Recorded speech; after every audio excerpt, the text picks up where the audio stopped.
কালিয়াগঞ্জ শহরবাসীর দীর্ঘদিনের দাবি পূরণে একাধিক উন্নয়নমূলক প্রকল্প বাস্তবায়নের লক্ষ্যে রবিবার প্রস্তাবিত বিভিন্ন জায়গা পরিদর্শন করা হলো। উত্তরবঙ্গ উন্নয়ন দপ্তরের অর্থানুকূল্যে আধুনিক রবীন্দ্র ভবন, আন্তর্জাতিক মানের সুইমিং পুল, বৈদ্যুতিক চুল্লি, এনবিএসটিসি বাসস্ট্যান্ড সহ একাধিক প্রকল্পের জন্য সম্ভাব্য জমি পরিদর্শন করেন রায়গঞ্জের সাংসদ তথা কালিয়াগঞ্জ পুরসভার চেয়ারম্যান কার্তিক পাল এবং কালিয়াগঞ্জের বিধায়ক উৎপল মহারাজ।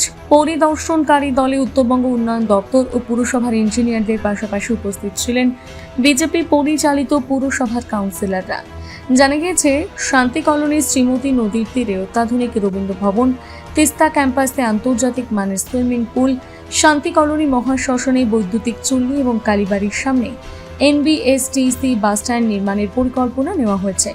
এছাড়াও শিমুলতলা সংলগ্ন মহিলা কলেজের রাস্তার সম্প্রসারণ, হাসপাতাল রোড সহ একাধিক রাস্তার সংস্কার, বিভিন্ন মহল্লার জলাশয় ঘিরে শর্টঘাটের পরিকল্পনা উন্নয়ন, শান্তি কলোনি মহাশ্মশান ও বুড়িপুকুর শ্মশানের সৌন্দর্যায়নের মতন প্রকল্পগুলোর জন্য সম্ভাব্য জমি পরিদর্শন করা হয়।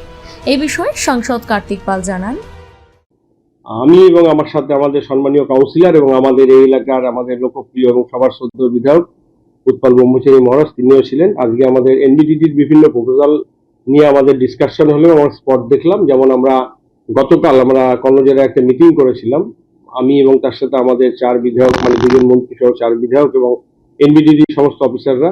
কালকে রায়গঞ্জের আমরা বিভিন্ন যে সমস্ত এরিয়ায় কাজ হবে বা অনগোয়িং স্কিম চলছে সেটা যেমন আমরা পরিদর্শন করলাম, ঠিক তেমনি আমরা আজকে কালিয়াগঞ্জের পৌর শহরে আমাদের কিছু দীর্ঘদিনের ডিমান্ড ছিল।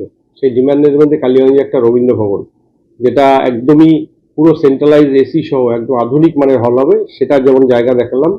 ঠিক তেমনি কালিয়াগঞ্জবাসীর দীর্ঘদিনের দাবি একটা সুইমিং পুল, বড় সুইমিং পুল, মানে যেটা ইন্টারন্যাশনাল লেভেল অলিম্পিক সাইজ, সেই সুইমিং পুলের জন্য আমরা তিস্তার যে জায়গা আমরা পেয়েছিলাম পৌরসভা থেকে, সেখানে আমরা দেখালাম সুইমিং পুলের সাথে জিমনেশিয়াম হবে এবং তার সাথে সাথে আমাদের একটা ইনভেস্টিগেশন স্ট্যান্ডের খুব দরকার। তার জন্য আমরা যেখানে বড়াকালী বাড়ির অপোজিটে যে জায়গাটা রয়েছে ইনভেস্টিগেশন স্ট্যান্ডের জন্য সেটা দেখানো হলো। এবং তার সাথে সাথে আমরা এর আগেও চেষ্টা করেছিলাম আমাদের যে শ্রীমতী শ্মশানঘাট রয়েছে সেখানে বৈদ্যুতিক চুল্লির জন্য, তারও সেটা আমাদের দেখানো হলো এবং তার সাথে সাথে শহরের কিছু রাস্তা এবং গ্রামেরও কিছু রাস্তা পরিদর্শন করা হলো। কালিয়াগঞ্জ থেকে বিশেষ প্রতিবেদন, নিউজ টুডে।